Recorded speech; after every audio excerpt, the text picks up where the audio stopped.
ოჯახური წყვილები ინტერნეტის ერთმანეთის იდეალურ შემსრულს ეძებენ და შედეგად ოჯახებს ანგრევენ. მოწმობენ ფსიქოლოგები, რა უნდა იცოდეთ, როცა Facebook-ში ხართ.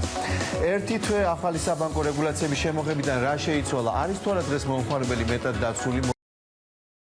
დაუბრუნდით წარსულს, ააშენეთ სოფლის სახლი ნამჯისა და თიხისგან, ენერგიასაც დაზოგავთ და ეკოლოგიასაც როგორ ჰოლანდიელები გასწავლიან. სატელეფონო კომპანიები რეკლამის ერთიან წესებზე მუშაობენ, შედეგად აღარც მომხმარებელს მოატყობენ და არც ერთმანეთს უჩივლებენ. მთავარი დღეს 4 ივლისს ეს ბიზნეს კურიერია. მე აკაკი გოგიჩაიშვილი ვარ და მე გესაუბრებით ბიზნესზე და არა მხოლოდ ბიზნესზე.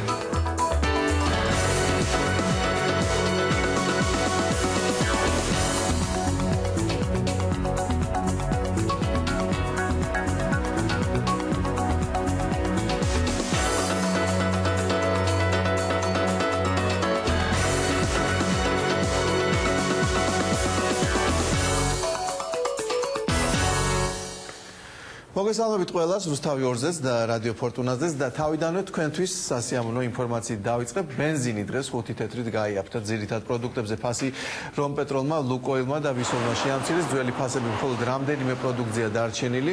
ვისოლი დღის ბოლომდე ან ხვალისთვის გეგმავს აპის, პრემიუმისა და სუპერის გაიაფებასაც. მიზეზი გენუის ბირჟაზე 2 კვირის წინ ბენზინის 7%-იანი გაიაფება, როცა 95 ოქტანობის ბენზინის ფასი ტონაზე 1000-დან $930-მდე ჩამოვიდა. ამას ჩვენც ვაშუქებდით. ქართველი იმპორტიორების ცნობით საწავი მათ სწორედ იმ პერიოდში იყიდეს და ახლა შეიტანეს საცალო ქსელში, თუმცა იქვე დაზიანენ, რომ მას შემდეგ ფასი იქ ისევ $1000-იან ნიშნულს დაუბრუნდა და შესაბამისად არ არის გამორიცხული ბენზინი მათ კვლავ გააძვირონ. სიყვარულის ინტერნეტის ძებნას წინა პარასკევს შევეხეთ და ამ გზით შექმნილი ოჯახების გაჩვენეთ, თუმცა ფსიქოლოგებმა იმედგაცრუების რისკზეც მიუთითეს, რომლის ფასი ოჯახის დაანგრევა ხდება. ახლა უკვე საქართველოშიც და უკვე საკმაოდ ხშირად. რა უნდა იცოდეთ, როდესაც Facebook-ში ხართ? იპასუხე რა გთხოვრა. იპასუხე გელოდები რა. უპასუხო გზავნილების ადრესატი ყოფილი მეუღლეა, რომელთან განშორების მიზეზი სოციალური ქსელი რომანი გახდა. ვატოს თავიდან არც უფიქრია, რომ უცხო გოგონასთან დაწყებული თითქოს და უწყინარი ფლირტი რეალური ოჯახის დანგრევით დასრულდებოდა. რაც გოგოსთან ფლირტის მაგვარი დაიწყო თუ და მოკლედ ამის ნიადაგზე წავიდა. ვატომ ურთიერთობა ვერც ახალ პარტნიორთან ააწყო და ახლა გამოსავალს ისევ სოციალურ ქსელში ეძებს. ამჯერად მეუღლის დასაბრუნებლად.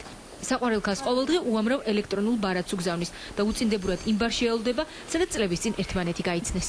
წერო მომენატრა და რომ ნახო, დაველაპარაკო და საერთოდ ვიქნებ დაფიქრდეს. მართალი გითხრათ, არ ველოდი. ხატი აღიარებს, რომ ვატოს საქციელმა გული ატკინა, ხოლო ვირტუალური მეტოქის არსებობამ წონასწორობა დააკარგვინა. ის ჯერ გადაწყვეტილების შეცვლას არ აპირებს და არც ყოფილ ქმართან შერიგებას ჩქარობს. ღალატია. არ აქვს მნიშვნელობა, ეს იქნება შეხება, შეხვედრა, იქნება სხვა ურთიერთობა თუ ეს იქნება ვირტუალურად ურთიერთობა, რომელიც არც კი იცი, რითი შეიძლება რა დასრულდეს.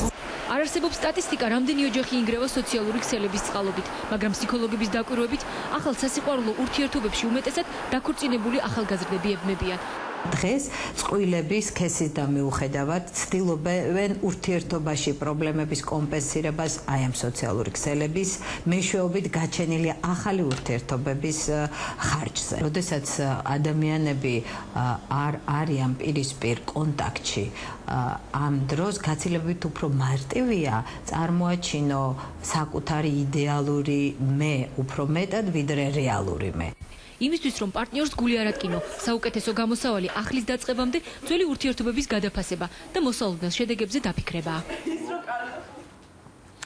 დღეს ერთი თვე სრულდება, რაც ეროვნული ბანკის მოთხოვნით ბანკებს მომხმარებლის ინტერესების მეტად დაცვა დაეკისრათ. კერძოდ 1 ივნისიდან საბანკო აგენტი ზუსტ განაკვეთს გეუბნებათ კრედიტზეც და ანაბარზეც. ყველა საბანკო ხარჯის ჩათვლით და შესაბამისად მომხმარებელი შეფარული გადასახადით წესით აღარ უნდა ტყუდებოდეს. თუმცა